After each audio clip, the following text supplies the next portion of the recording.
তবে এইটা আমার মেয়েরে আমার আপন মানুষের মধ্যে করছে, আমার পাশে রয়েছে। মানে আমার মেয়ের ফোন দিলে আব্বা তুমি কবে আসবে। খুঁজের খবর প্রকাশ পেল ওই দিন দুপুরবেলা মা ও চাচাকে একসঙ্গে উলঙ্গ অবস্থায় অন্যায় কাজের মধ্যে দেখতে পায় ময়না। ময়না তাদের অন্যায় উপকর্ম প্রকাশ করে দিবে বলেই এই ঘটনাকে ধামাচাপা দেওয়ার জন্য ময়নাকে তার মা প্রথমে একটি কান কর্তন করে, তারপর দেয়ালের সাথে তাকে ধাক্কা দিয়ে।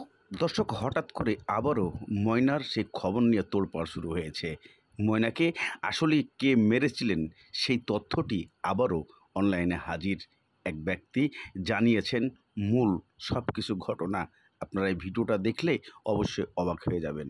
আসলেই সত্য ঘটনা মনে হয় তুলে ধরার চেষ্টা করেছে যে ময়নাকে তার মা এবং চাচা কীভাবে। এইটা আমার মেয়েরে আমার আপন মানুষের মধ্যে করছে, আমার পাশে রয়েছে।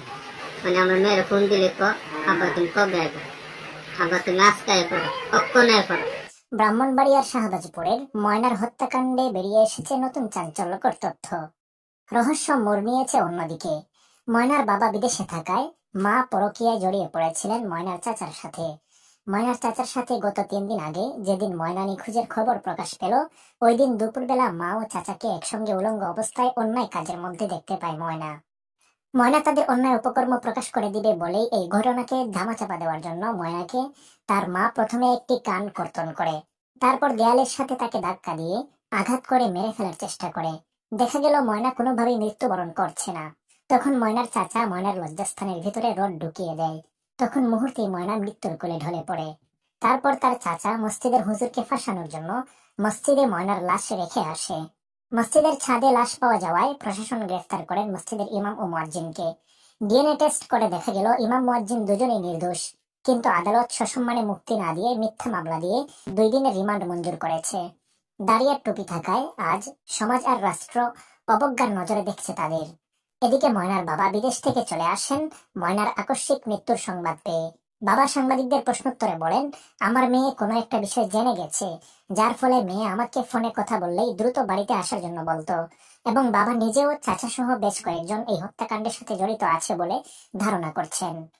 ইমাম সাহেব আমি কি বলবো, আমার বাইরে তো আমি বাইরেও সন্ধ্যের বাইরে না, সন্ধ্যের বাইরে না, আমার ওয়াইফও সন্ধ্যের বাইরে না। ঘটনার সংক্ষিপ্ত বিবরণ। 9 বছর বয়সী ময়না নামের মেয়েটি গত শনিবার সাথীদের সাথে খেলতে গিয়ে বাসায় ফিরতে দেরি হওয়ায় মেয়ের মা আশেপাশে তাদের সকল আত্মীয় স্বজনের বাড়িতে খোঁজ নিয়ে জানতে পারেন তাদের বাড়িতেও যায়নি। অতঃপর আসরের নামাজের সময় মসজিদের মাইকে মেয়ে হারানোর সংবাদ ঘোষণা করা হয়। শনিবার রাতেও মেয়েকে পাওয়া যায় নাই। সকালে মসজিদে মক্তবের ছাত্রছাত্রীরা পড়তে এসে 2য় তলায় ময়নার লাশ দেখতে পায়। তারা ময়নাকে দেখে ইমাম সাহেবকে জানায়। ইমাম সাহেব ময়নার মাকে খবর দেন। মসজিদের নিচ তলায় ইমাম সাহেব পড়ান আর 2য় তলায় মুয়াজ্জিন সাহেব পড়ান। উল্লেখ্য, ময়না হারানোর 3 দিন পূর্বে ইমাম সাহেব নিজ বাড়িতে ছুটিতে গিয়েছিলেন। যেদিন ময়না হারায় সেদিন তিনি মাগরিবের নামাজের পূর্বে বাড়ি থেকে মসজিদে এসে পৌঁছান। সম্মানিত ভিউয়ার্স, এই হত্যাকাণ্ডের সাথে আসলে কে জড়িত থাকতে পারে অবশ্যই আপনাদের মতামত কমেন্টে জানিয়ে দিন। ধন্যবাদ। কিন্তু সবার মনে একই প্রশ্ন, এই এক কথা সবাই সারা বাংলাদেশের মানুষ বলছে, কিন্তু ময়নার মা এবং ময়নার চাচা কেন আজও পর্যন্ত গ্রেপ্তার হচ্ছে না, এই প্রশ্নটা আর কারো মুখ দিয়েই বন্ধ